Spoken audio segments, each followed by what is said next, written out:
d'un point de vue général, donc nous à la CGT, nous portons évidemment toujours le retrait de ce projet de réforme, parce que nous pouvons améliorer le système actuel avec ce qui est scandaleux, c'est autant de richesses qui sont accaparées par certains, et c'est plus de 300 milliards d'euros qui sont aujourd'hui gérés et propriété des salariés, sur lequel le patronat, les financiers lorgnent, et on a un gouvernement aujourd'hui qui veut leur offrir une grosse partie de cet argent-là, et c'est en ça que c'est scandaleux. On a eu de cesse, durant des années, à nous rabâcher qu'il y avait un trou dans la sécurité sociale qu'il fallait à chaque fois combler. Donc le trou est maintenant, au vu de tout un tas de réformes, est en phase d'être comblé. Donc on aura une sécurité sociale complètement financée, notamment à partir de 2024, avec plus de 20 milliards de disponibles. Donc aujourd'hui, on a une capacité du pays qui est extrêmement riche à faire que la situation pourrait être améliorée, et surtout pas détériorée, et c'est bien le choix inverse qui est fait aujourd'hui, et ça contre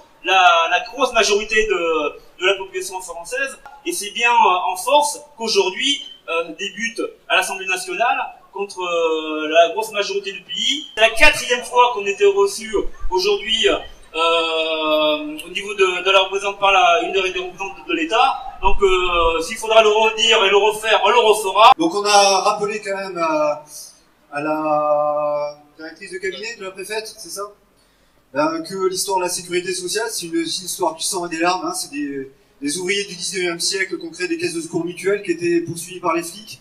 Ça a été quand même le Conseil national de la résistance qui a voulu créer un système protecteur contre les aléas de la vie, hein, suite à la crise de 29 qui a entraîné le fascisme et le nazisme.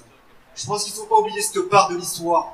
Je pense que nos députés qui ont été élus dans la République en marche ont bien, alors soit ils n'ont pas appris, soit ils l'ont oublié, hein. C'est un rapport de force qui a été créé pour créer la sécurité sociale. Ça n'a jamais été donné, hein. Ça a été vraiment des militants qui ont créé la sécurité sociale, notamment des militants de la CGT, hein, qui se sont mis en danger par rapport à ça. Donc ça, il ne faut pas l'oublier. Il faut que nous-mêmes, on soit les héritiers de cette histoire-là, l'histoire de la résistance. On pense que la caisse de retraite, on pense que la sécurité sociale est finançable. Il ne faut pas oublier qu'en France, il y a 41 milliardaires. La première fortune au monde, c'est Bernard Arnault. Donc après, on nous dit, la France n'est pas compétitive, hein. On a trop de charges sociales. Non, non, il n'y a pas de charges sociales. C'est notre part de salaire. C'est-à-dire que actuellement, le capitalisme est infoutu de redistribuer, hein. La main invisible, le ruissellement, ça n'existe pas. Il faut qu'on lutte justement pour l'augmentation de nos salaires, hein, parce que notre salaire, c'est les cotisations sociales, c'est ce qui fait vivre la sécurité sociale, hein, les caisses de retraite.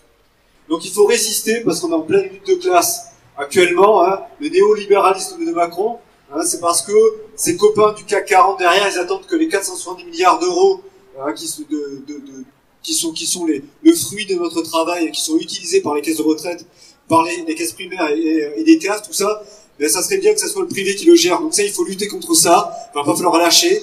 Donc là, on commence à se mobiliser dans les CARSAT parce qu'on sent effectivement qu'on a une épée de Damoclès au-dessus de nous. On a encore une manifestation jeudi où il va falloir qu'on soit présent avec un fort taux de grévistes et qu'on fasse reculer ce gouvernement qui n'a plus aucune légitimité dans le pays. Voilà, merci. La majorité de la population est pour le retrait de la réforme. Et donc, que fait le gouvernement? Il s'entête, il réprime, il menace, il intimide. C'est ce que nous avons dit lors de l'audience. Nous avons rappelé ce qui est arrivé à nos camarades de la CGT de l'EDF, qui étaient au tribunal.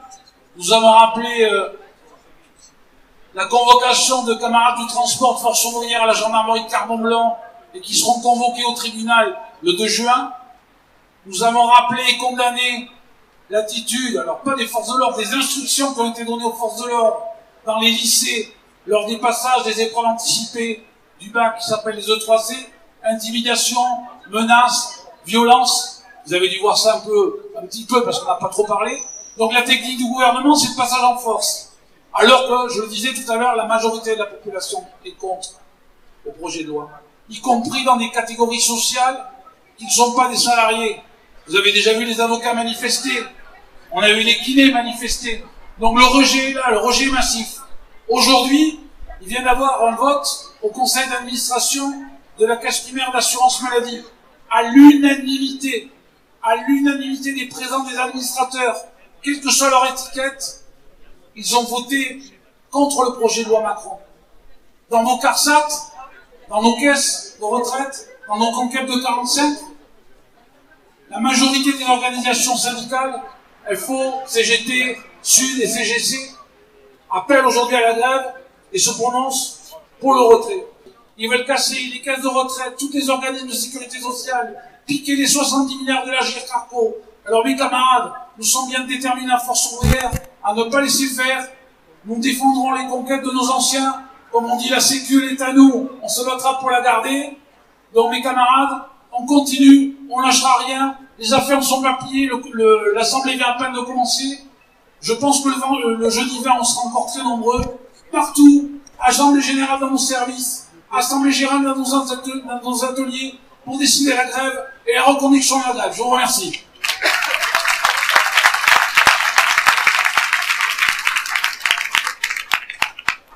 Donc rendez-vous jeudi prochain, donc ce jeudi 20, 11h30, place de la Bourse. Merci à tout le monde d'être venu. C'est une qui était Et à très bientôt.